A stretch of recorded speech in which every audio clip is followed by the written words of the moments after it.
ఏమైంది? ఎందుకు ఇలా పారిపోతున్నారు? ఏ మామ, ఏ మామ! రే ఈ టైంలో ఎందుకురా కాకినాడ? ఈరోజు ఉదయం టీచర్కి డోర్ దగ్గర ఒక లెటర్ వచ్చిందిరా. అందులో నీకు తెలియకుండా నీ వెనకాల జరుగుతున్న ప్రతి సంఘటనకి జవాబు కావాలంటే నువ్వు బయలుదేరి కాకినాడ రమ్మని అడ్రస్ ఏదో వచ్చింది. అసలు ఏం జరుగుతుందో ఏంటో అర్థం కావట్లేదు. నేను ఎవరు నన్ను ఫాలో అవుతారు, నా వెనకాల జరిగేది ఏంటో తెలుసుకోవడం కోసమే అక్కడికి బయలుదేరి వెళ్తాను. మరి ఎందుకు ఎందుకు చేయించావు? జుట్టు అన్ని కట్ చేయించావు. అందులో ఆయన కింద పాపలో ఫుడ్ పెట్టి ఇలాగే రెడీ అయ్యి రమ్మన్నారు.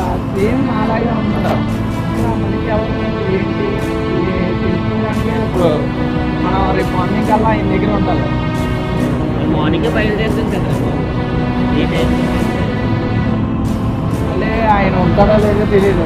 మన వెనకాల జరుగుతున్నది మళ్ళీ ఇప్పుడు ఏం జరుగుతుందో అంతా ఆయన గమనించాడంటే మొత్తం ప్లాన్ అంతా స్పాయిల్ అయిపోతుంది. అందుకే తెలియకుండా బయలుదేరాలి.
I think the girls with their nails done now.